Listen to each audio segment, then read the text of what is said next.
Fats and oils are a major contributor to blocked heart arteries, high blood pressure, high cholesterol, heart attacks, heart failure. Oil injures endothelial cells. Olive oil, corn oil, soybean oil, safflower oil, sunflower, coconut oil, palm oil in a cracker, oil in bread, oil in a salad dressing. So I have a number of people, even on a plant-based diet, that will come in and say, Dr. Stoll, I'm eating really well, but I'm still gaining weight.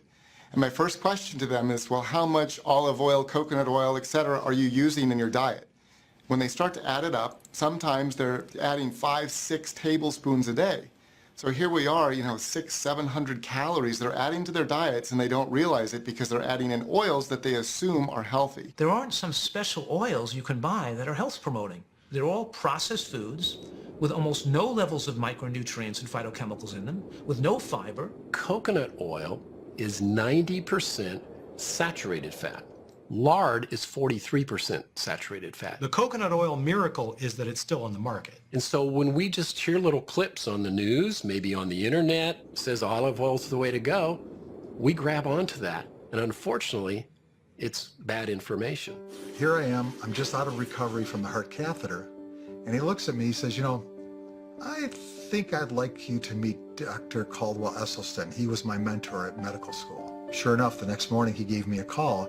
He said, I want you to read this book, Prevent and Reverse Heart Disease, and call me back. There is hard science out there that you can halt and reverse this disease with nutrition.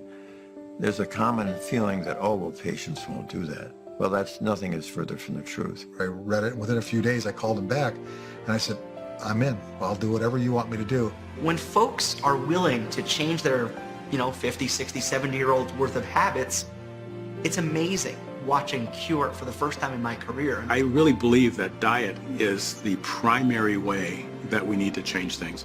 I've been now plant-based for almost 3 years. What it's done is, at that time, my cholesterol was 310. Today it's at 143. Plant-based nutrition has allowed me to have more energy than I've ever felt in my life. The body is a natural self-healing machine, and disease is unnatural, avoidable, and in most cases reversible with superior nutrition. What I thought I knew about healthy eating almost killed me.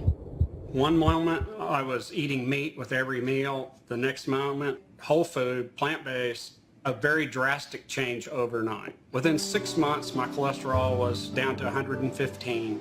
My LDL was 15, which was as low as they could measure.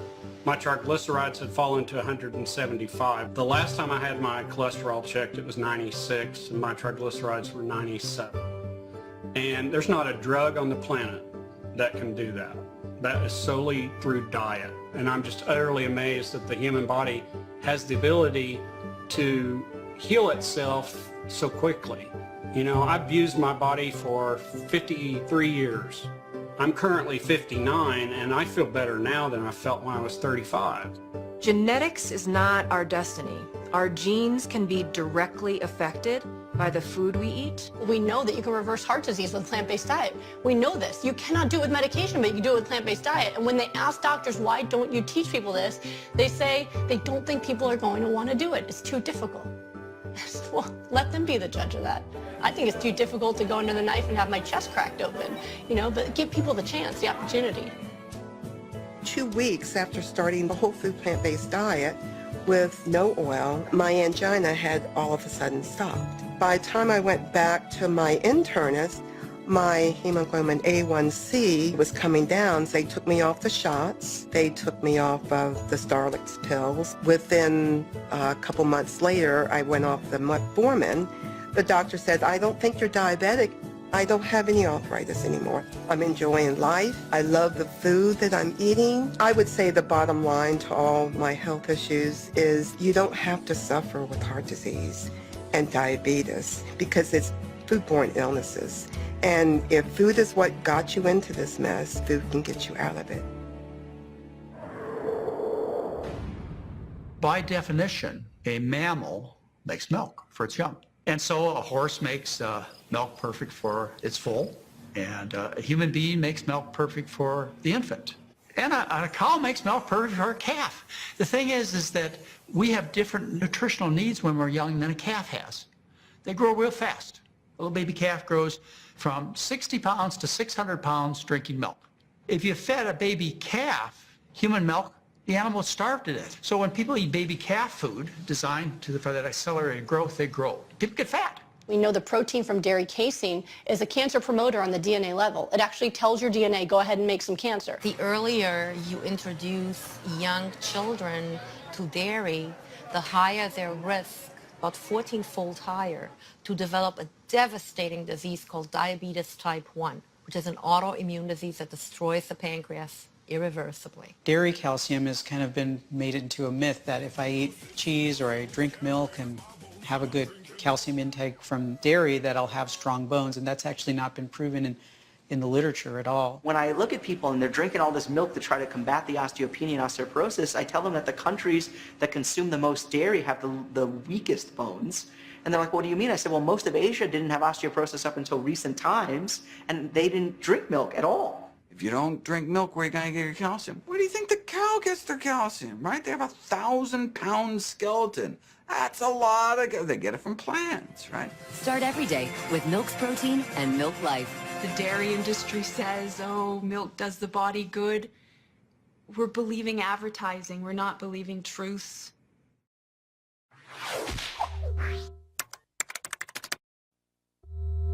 In 1999, had that wake-up call. I was diagnosed with both breast and cervical cancer. So the doctor said, you've got to have a mastectomy next week. You got to have a hysterectomy immediately. You got to have chemo. You got to have radiation. And I was like a deer in headlights, and I was like, there's no way.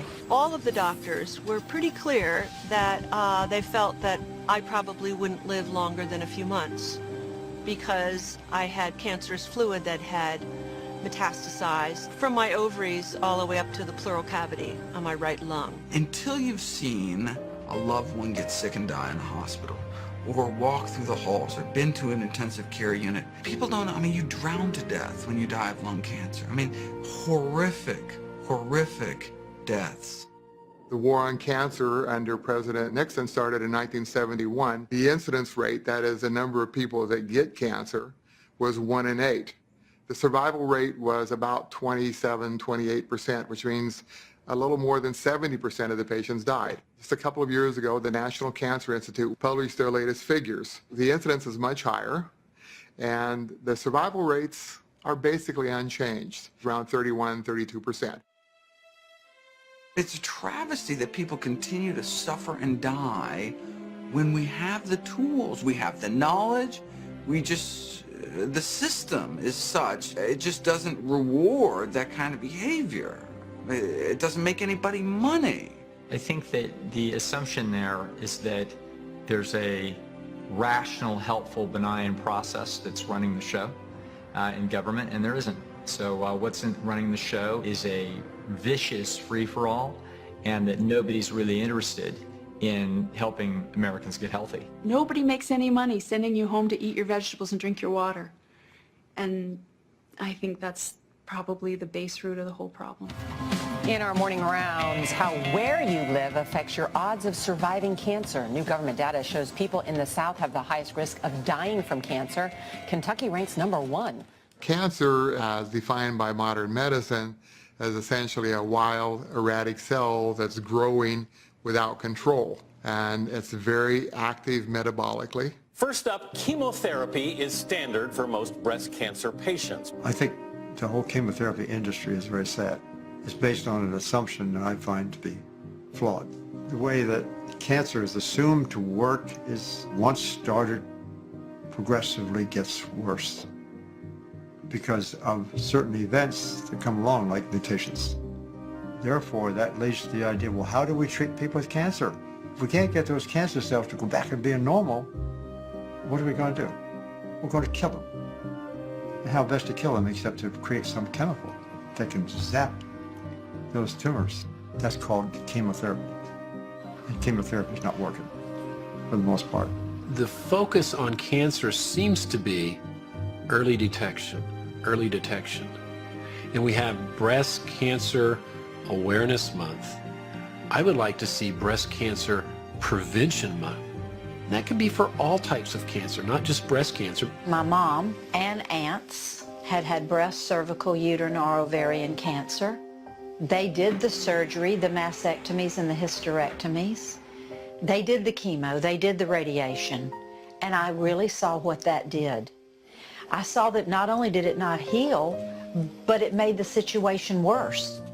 And I was convinced that many of the people that I loved the most in the world had actually died not as a result of being diagnosed with cancer, but as a result of all of those treatments. Why do chemo, surgery, and radiation not do well for the most part? Because they do nothing to change the root cause. The biological terrain, the culture medium, if you will, that any disease will grow in is not functioning properly. It's conducive to growing a cancer cell, for example. Conventional medicine looks at the tumor and says, okay, that's the disease. I don't. I look at the tumor and say, that's a symptom of the disease. In our research, for example, we showed 40 years ago, we could have a model and we could turn cancer on and off, and it doesn't have anything to do with mutations. I went to see Dr. Joel Furman, who, to my good fortune, was my primary care physician. And he examined me and we talked, and I just decided, well, it's not going to hurt to ask another person, you know, if there's a chance that I'm going to get through this. And I said, do you think I'm going to survive this? And he said, yes, I do. And I said, that's wonderful, because you're the only one who has said that. You don't have to be sick.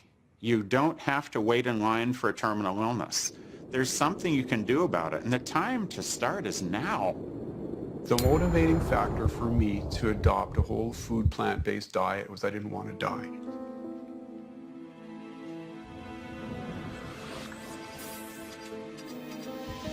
My wife had adopted whole food plant-based ideology for at least 2 to 3 years. And I did it really purely as for health. I had dragged the family along fairly successfully. My husband was good when he was at home and I was cooking for him. We hear the term always committing to something 100%. And I think for me, adopting a whole food plant-based diet, I wasn't fully committed. He was diagnosed in November of 2013 with kidney cancer. Turned out to be stage 4 cancer. I think at that moment, I never had to nag at him again. I never had to convince him. He was completely on board. We were told that given what it was and the type of cancer, renal cell carcinoma, and a fairly aggressive one as to what they were seeing on the tests taken, that would probably be a matter of months that I had to live. He went through a major surgery to have the kidney removed and many of the lymph nodes around it. And, you know, they were pretty brutal, and they said that, you know, that he might not even survive the surgery because it had gone up his vena cava and they had to clamp that off and he could bleed out. And so that was devastating in itself. And they explained that chemotherapy and radiation was not effective in controlling or healing or working with renal cell carcinoma. And they said there was current research being done with respect to immune therapy drugs. He recovered really well from the surgery rather quickly. He was accepted into a trial study, and it was an immune boosting therapy, and we went down to Vancouver for that. And after the 3rd treatment, it attacked his liver. So they explained to us that this liver attack, the side effect from the drugs, and the rates that my liver was battling right now could be a fatal episode. So he was dismissed from the study because it doesn't look good to kill your trial patients, so they basically sent us home to recover from that. There's no way. I'm not gonna do surgery, chemo or radiation. He said to me, what do you mean no? You don't have a choice. He said, you'll be dead in 6 months. I said, well, I'll tell you what. If I'm not dead in 6 months, I'll come back to see you. Conventional medicine uses the term of 5 years survival of a cancer without a recurrence of the same cancer. You might have another one. Without a recurrence of the same cancer is considered a cure. For me, it really isn't. For me, a cure is when the patient lives the rest of their life. As long as they don't mess up and start doing the bad lifestyle choices that they had. We did a nationwide survey of a total of 6,500 families, And what came out of that was supporting what we had done initially. And that was the moment in that process we turn away from vegetables and fruits and grains, which we learned had to be the whole form, the intact kind of form, and we put in all the animal foods and all the processed foods. We're making a big mistake. Animal protein can turn on cancer. And the protein that we were using primarily was the main protein of cow's milk. When you are eating super inflammatory foods, you're eating dairy products, you're eating meat, you're eating eggs, you're eating all these inflammatory foods, processed foods, all these oils you shouldn't be eating, and then you add to that pesticides and all these chemicals that we know can potentially cause cancer, now you're in the perfect storm.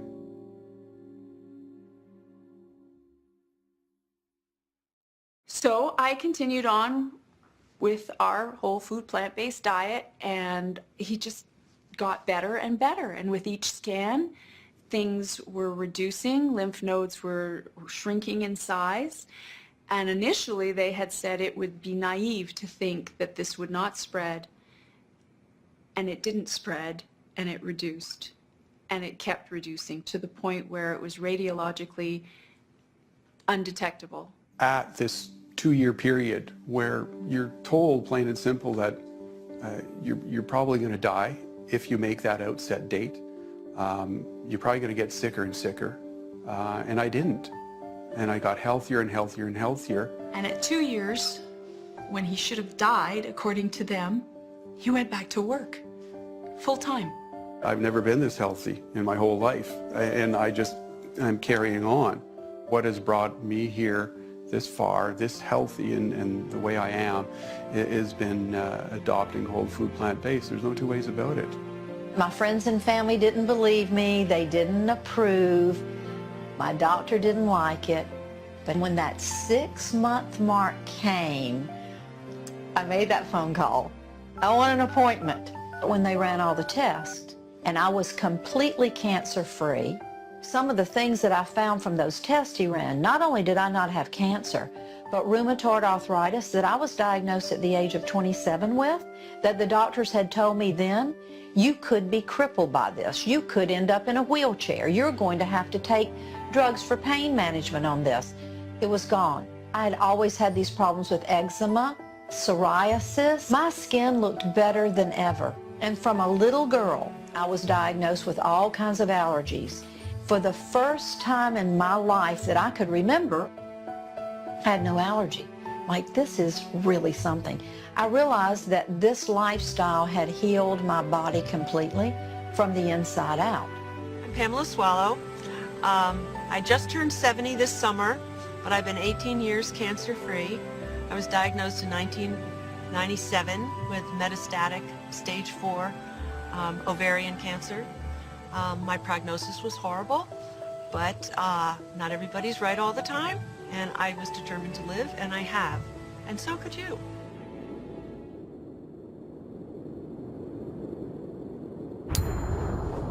I have a major blockage in my right thigh. I have a lot of plaque in, I guess, a major artery. I was trying to find solutions. When I was shooting Captain America in Cleveland, I was going to the Cleveland Clinic, and while I was there, the doctor asked me about the blockage, and then she started telling me about this doctor that could possibly help me, and we went to have lunch with Essie and Ann. They're just such enthusiastic and healthy people. I'd already read his book. I was convinced I need to try this, and I decided I was going to jump right in. I was a little daunted by okay, no oil, no dairy, no nuts, no sugar, no the no's. But I got to it and I started it. I was getting along fine with the diet. I was doing great. In the middle of all this, the movie that I was preparing to do in the spring, the director wanted to see me because he heard I was back in town. He wanted to talk to me about the film. When I left, I got a call later on that evening from my agent. It was like, you know, the director was very concerned about you. They said if you don't gain like 20 pounds between now and the time that movie starts, they're gonna fire you. So, contrary to my health needs, I went back to flesh and not just plant-based diet. I gained the weight back like wham, it just came right back just the way I lost it. My leg cramps came back. I started to snore again. I don't pop up out of bed as energetically as I used to. My regularity changed. My susceptibility for catching things changed drastically. I get tired after I eat. It's just really trippy, you know. It's like, is food supposed to give you energy? I eat now and it's kind of like, I eat now. You know, it's like, so my digestive process is very different. I know that at some point I'm going to go back to it because I know how to do it and I know how I felt when I was doing it, mainly because I know I could do better for myself.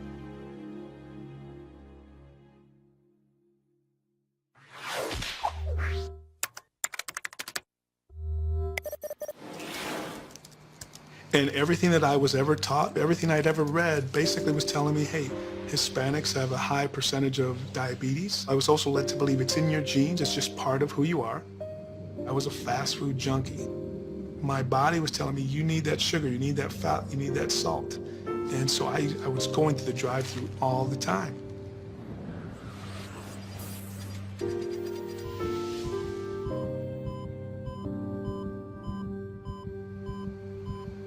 My family has been devastated by chronic disease. My mother was diabetic. She had a kidney transplant. She was legally blind. Many, many years of dialysis, many, many years of shots, injections, and pills, and ultimately passed away at the young age of 61 years old. My oldest brother, he was diagnosed with pancreatic cancer. He passed in 2002. My twin brother Joe, he's been diabetic over a decade, and just about 4 months ago, he had a heart attack. And then the youngest brother is Martin. He was diagnosed with diabetes at a young age, in his early teens, 13 or 14 years old. He has had his right leg amputated. He has had a kidney and pancreas transplant. He's legally blind. He does dialysis 3 times a week, and he takes 25 medications every single day. Now I was headed down that same path at the age of 43, taking 2 insulin shots, 2 oral medications for diabetes, a high blood pressure medication, as well as a high cholesterol medication. I even asked my doctor, I said, will I ever get off this insulin? And he flat out told me, no, you're going to be on insulin the rest of your life. I was very upset. I was actually quite pissed off because I'd seen what this had done to my family, and now here I was. Up until fairly recently, people had a completely wrong view of diabetes. They thought diabetes is caused by eating sugar or eating starch and eating bread. And that was somewhat logical because the carbohydrate in the bread does release glucose, it releases sugar. And so it will make your blood sugar rise. But it turns out that was never the cause of it. Type 2 diabetes is caused by the buildup of tiny microscopic fat particles in the muscle cells. And what happens is, as the fat builds up in the cell, the insulin can no longer bring the glucose inside. So what's the answer? The answer is get that fat out of the cells, the diabetes will improve.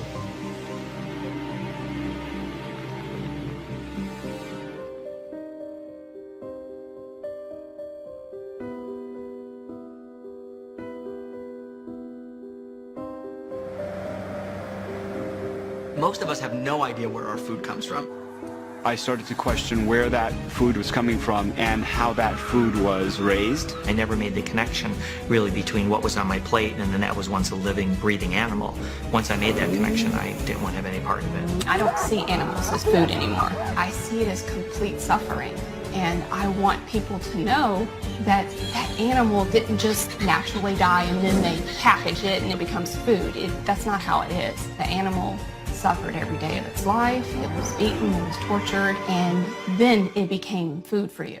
The plight of farm animals is more than ever something that really matters to me. But what also surprised me was how many basic human rights violations exist with the humans in addition to what's happening to the animals. A lot of milk that we drink actually has a lot of pus or white blood cells in it, largely because a lot of these animals are not treated as well as they ought to be.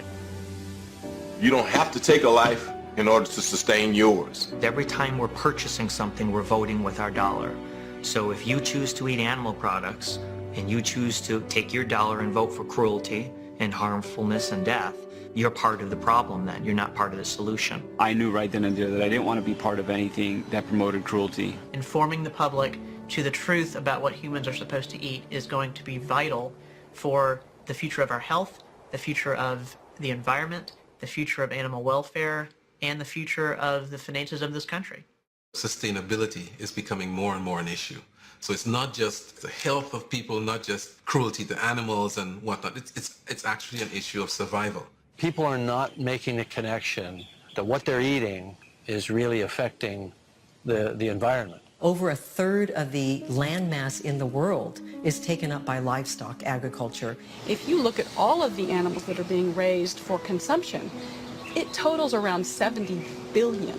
Livestock are basically black boxes of inefficiency, right? You pour in huge amounts of feed, of protein, of energy, water, and these animals have the audacity to breathe and move around and waste energy and live their lives. And then only about half of them you can eat, the rest is skeleton and skin. I mean, it's just like huge amount of resources to get these tiny kind of scraps from them, when we could just be eating the food direct, cut out the middle moo. We're having a big water shortage in California now. They're rationing water. Long shower is 40 gallons of water, a short shower is 20 gallons.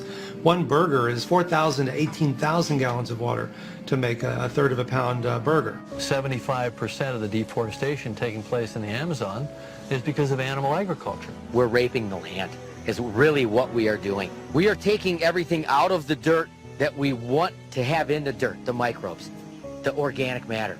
We are headed towards our dirt not being viable to grow anything.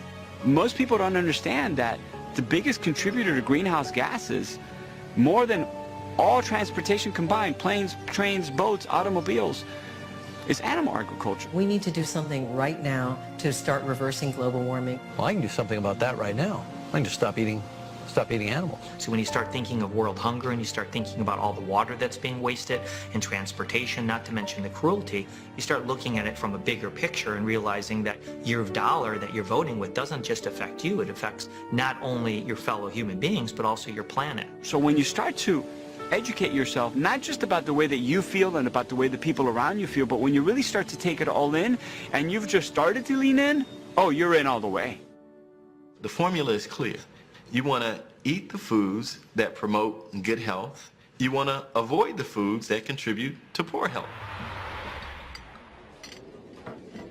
Basically, we don't eat anything with a mother or a face. Like most people, I kind of walked away from there going, well, what do you eat, So what is whole food plant-based? It's a food that comes from the ground. It's less altered by man. It's less processed by man. It's like fruits, vegetables, whole grains, and beans. And nuts and seeds to a lesser extent. We're not talking about unhealthy plant-based eating. We're talking about whole foods. I take away all their meat and all their dairy and all their oil, and they look at me, they go, Dr. McDougall, I got nothing to eat. There's nothing for me to eat at all, nothing. And I say, yes, there is. And then I show them the key, which you have to know, or you will fail. I show them the starch.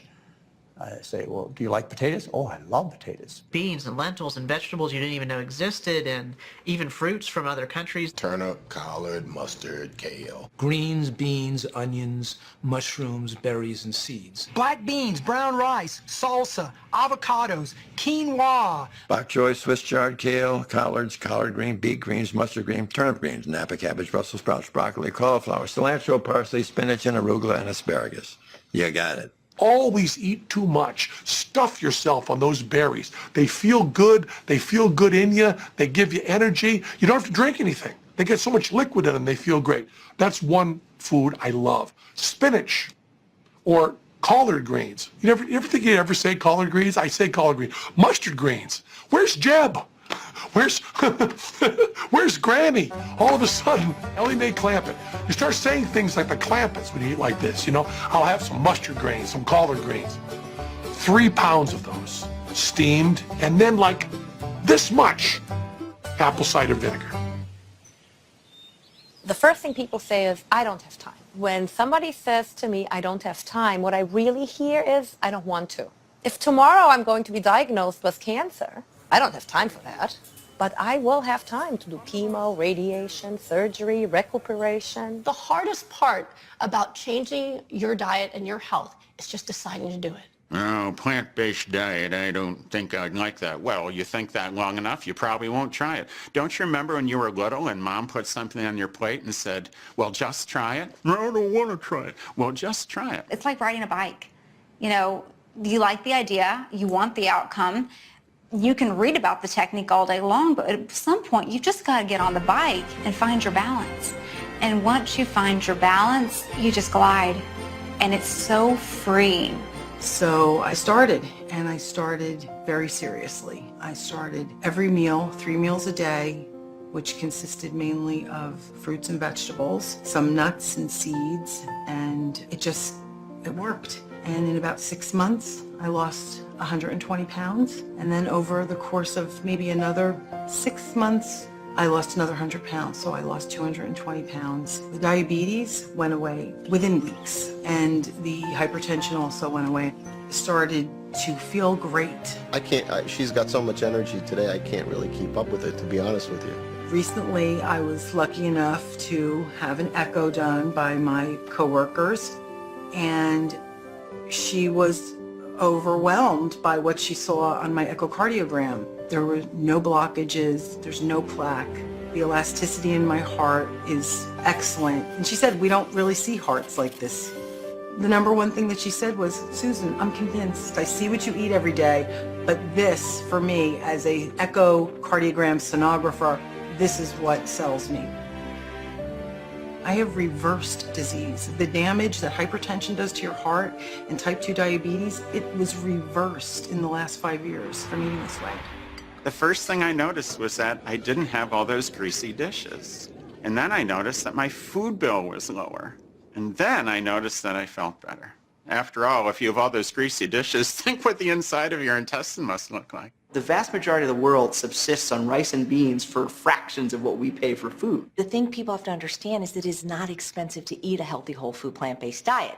Sure, if you go out to restaurants or buy vegan processed food, it is. But where I live, in the ethnic markets in the area in Los Angeles, a pound of beans are 49 cents. And you get it, cook it in your pressure cooker, you're done in 10 minutes. For me, I'm not buying meat anymore. I'm not buying dairy anymore.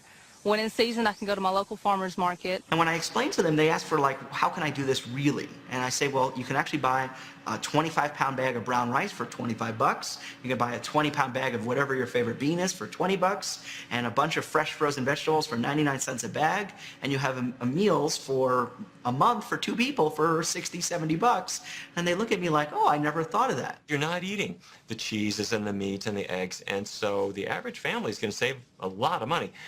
Plus, you're not going to be in the line at the pharmacy counter as much. And if diet changes can start to cut that down, you're saving serious money.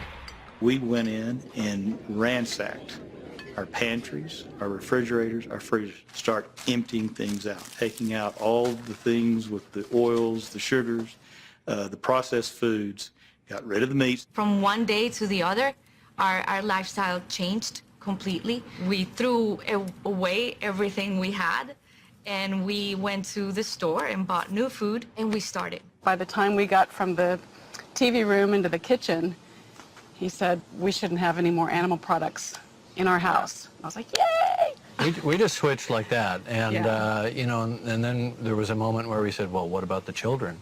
I said, it's not a democracy. They're just along for the ride.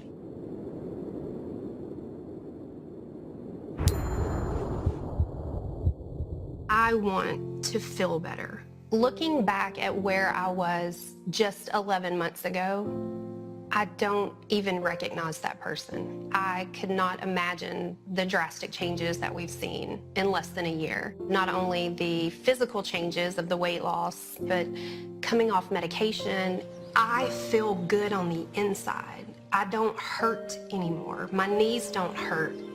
I feel better now than I did when I was in high school. Making this lifestyle change to a whole food, plant-based way of eating is the absolute best decision I've ever made in my life.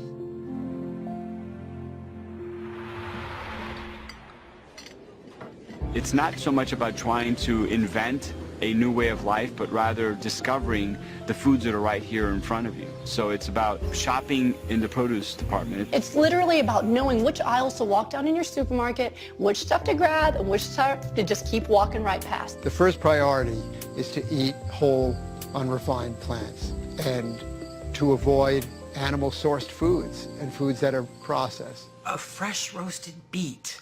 Oh, yeah.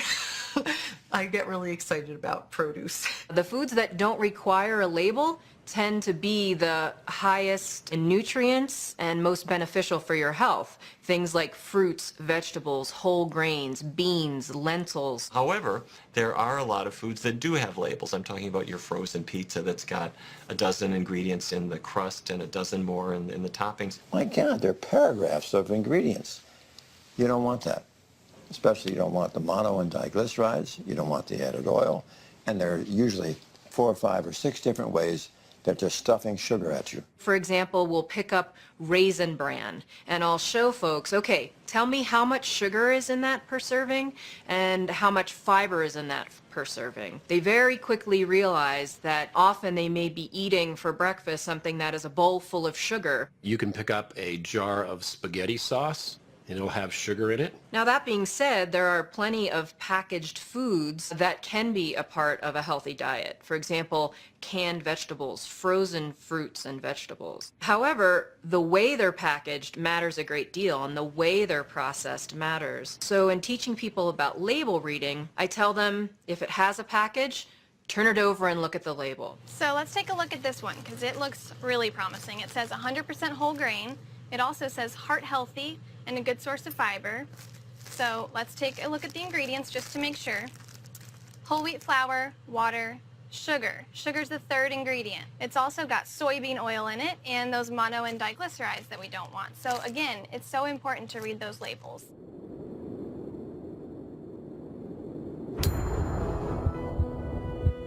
With nothing to lose, we decided to just try it out and see how things went. And so we decided to do it for a month, and the pounds just started to fall away. I think I lost 14 pounds that first month. So over the course of the next 18 months, I proceeded to lose half of my body weight for a total of about 130 pounds.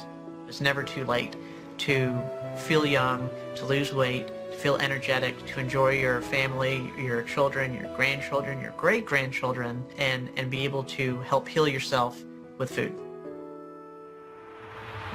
I eat amazing food that tastes, smell, and look amazing. I'm not eating grass.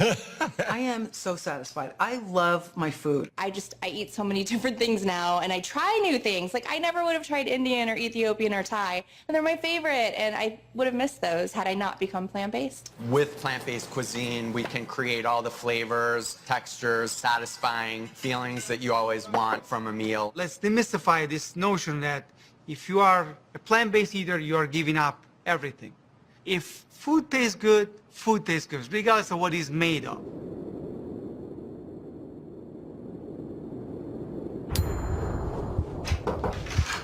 Hi, good morning. Hey, Doc. Good to see you. Welcome back.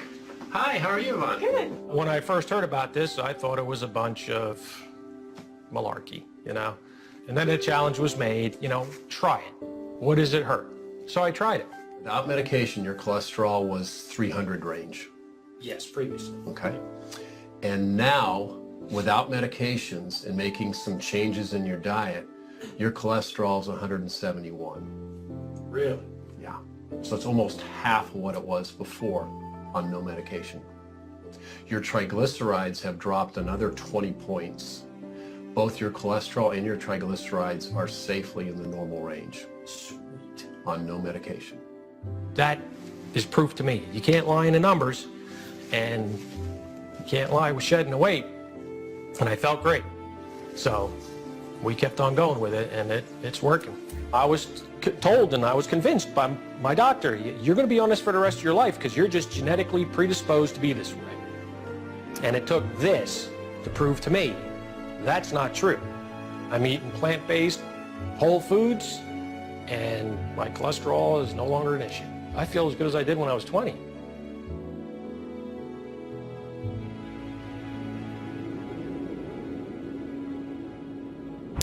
A lot of people think that when they go plant-based, it's going to be really difficult and the cooking's going to be really involved and involve 15 to 20 ingredients, but it's not. One of my favorite things to make is my garlic Alfredo sauce. It's just 7 ingredients.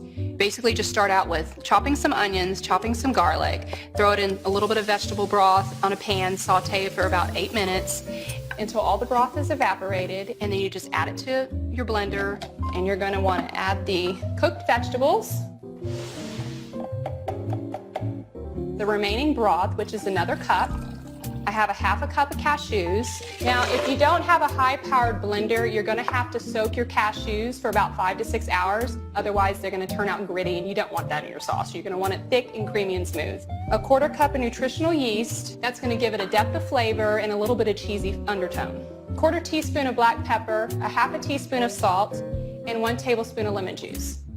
Blend it up, and you got some delicious Alfredo sauce, and pour it over some cooked pasta.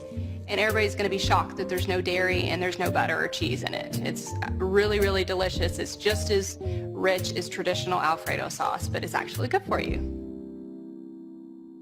It's about just being creative. It's about not so much seeing roadblocks, but rather seeing the opportunities that come with these new aspirations that you may have.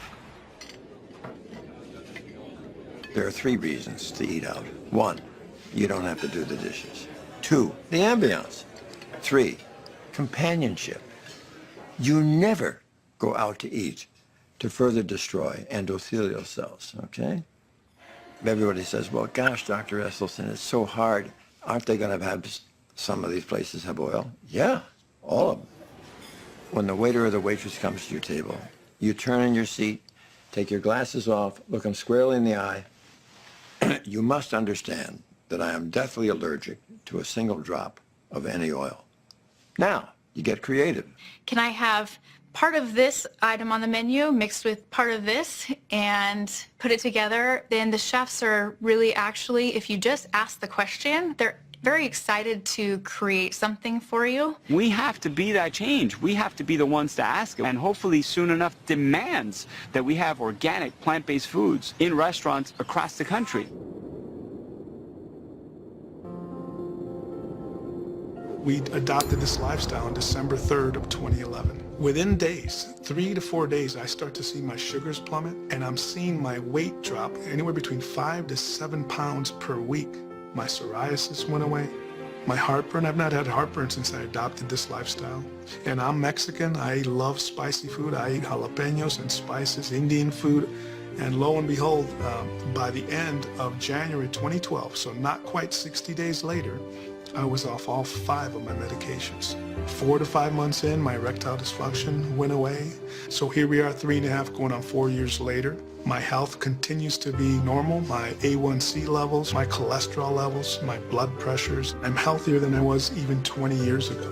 So when my wife and I adopted a whole foods plant-based lifestyle, we basically changed the trajectory of my family's future. So we're gonna make the cauliflower hot wings, which you're just gonna love. They're really easy. So you start with a head of cauliflower, or you can cheat like me and buy pre-cut florets. Just set those aside and whisk together 1/2 cup of plant-based milk, so just soy milk or almond milk, 1/2 cup of flour. I'm using chickpea flour today, but you can use any flour that you happen to have. Whisk in some garlic powder or some onion powder, or even cayenne if you want it to be hotter, or a little nutritional yeast. Then pour your almond milk into your flour and mix it so it forms a batter. Take each floret and dip it into the batter and shake it off just to coat it. Put it on your baking sheet. Bake it for about 12 minutes at 450 degrees, just until it's golden and fork tender. And then when you're done, toss it with some hot sauce or teriyaki sauce or barbecue sauce. Just mix it together, and then you have your hot wings ready to go. When we're looking at this plant-based nutrition data, it's more than heart disease and risk factors. It's actually a lot of cancer, a lot of inflammatory diseases such as lupus and Sjogren's syndrome and rheumatoid arthritis. And so, plant-based nutrition and good lifestyle are good for a variety of things, not just heart disease.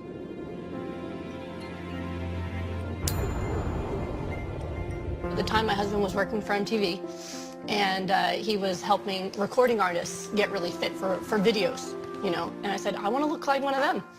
It was purely vanity. We're going to go to Maui, we're going to get married, and I want to look as good as I feel emotionally. And I want to do it in a healthy way. And that's what he did. It wasn't about starvation. It wasn't about hurting your body. It was about learning how to take care of your body, learning how to nourish my body in a way that would cause me to have a fast metabolism. And most people think about fuel in terms of these big building blocks like protein and carbohydrates and fat, but that's not what it's about. It's about vitamins and minerals and phytonutrients and enzymes and things that your cells actually need. I had to eat so much food, more than I'd ever eaten before, and drink all this water and take, do all this, eat more than I ever had before. And he told me that was going to make me actually lose weight. So even though I was skeptical, I did it. And in the 4 months, not only did I go from a size 10 to a size 3, but I was really fit, and I'd felt the best I'd ever felt in my entire life. I had no more aches and pains. My joints felt great. I was energetic. When it was time to get my blood tests and everything, I didn't really think it was going to affect them, because that wasn't possible. I just, I thought this was just something that improved how I felt. And so I told my husband, well, whatever this is that you did, I'm going to eat this way from now on because I feel so good.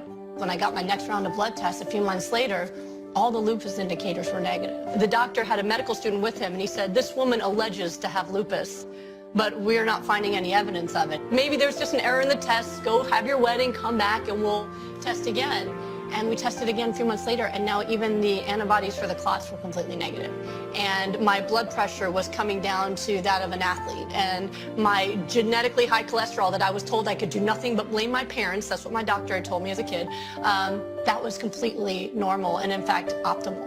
And that's what's happened ever since then. And right now I'm sitting here, and it's been 10 years since that first negative blood test, and there's been no sign of lupus coming back, in spite of me continuing to go on and not only expose myself to those things they said I shouldn't, like going out in the sunshine, but also having 2 children.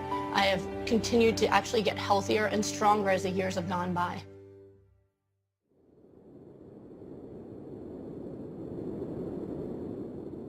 I think we all love processed food for their convenience, but what if you could have the convenience without the processed food part?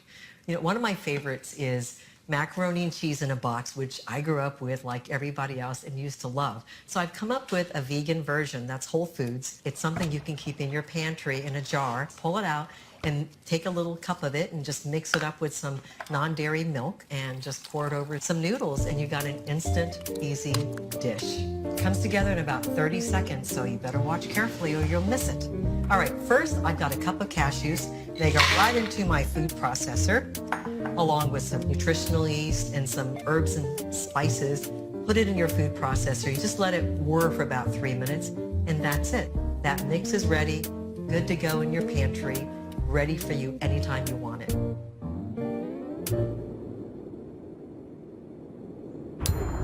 Free. At 43 years old, I am free. I spent a decade and a half trapped. My body, I thought, was my tomb. This is where I'm going to be. I have no way out. There's no escape. And then to find out that not only can I escape, but I can come out on the other side like a whole different person. This doesn't take a lifetime. You can fix you. In the first 3 months, I lost 70 pounds. I was too big to do any kind of rigorous exercise. I was 15 minutes on a flat, slow treadmill because that was all I could do. About a 6-month mark, I was down 107 pounds. You'd have told me from a 60-plus inch waist to 30-inch waist in less than 2 years, I'd have said no way. I didn't just lose weight. I'm not just thinner. I'm healthier, completely healthy.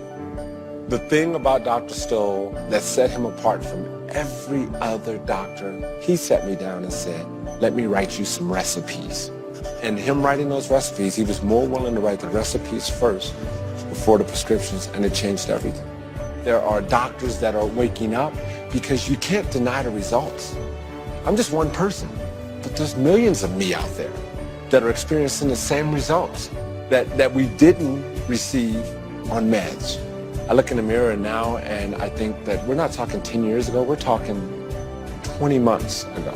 And I don't even know that person when I see those pictures. It's a lifestyle. And that's the key thing. People ask me all the time, so how long are you gonna do this?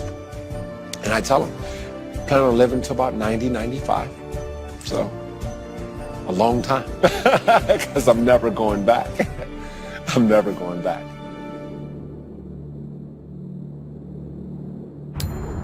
After about 2 weeks, the things I noticed was I had a lot more energy. I could walk a lot further and I could walk a lot faster.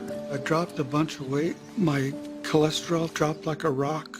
Everything seemed to come back into line. He now rides a bike.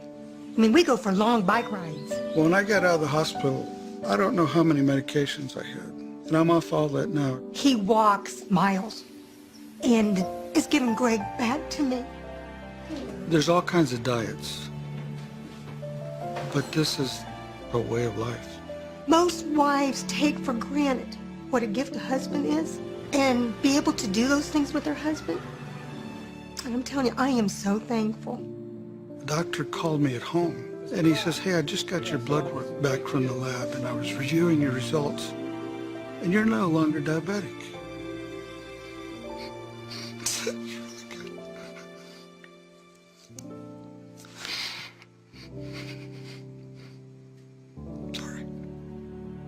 We've had this astonishing experience that we've lived through, and it's kind of shaken us awake as far as what's important in life. That's what so many of us in healthcare want, is to make these changes in people's lives.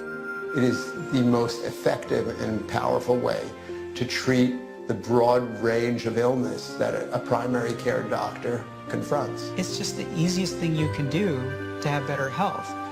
It's low-hanging fruit, literally and figuratively. I did not know how bad I felt until I felt good. I'm sure there are times in my life when I was younger that I felt better, but there's no time I remember feeling better. You will lose weight. You will lose your high blood pressure. You will lose your diabetes. You will feel better. You will lose your risk for stroke. You'll lose your risk for dementia. So there are side effects. Dr. Esselstyn entered my life at the worst time in my life. And I felt like he was a godsend.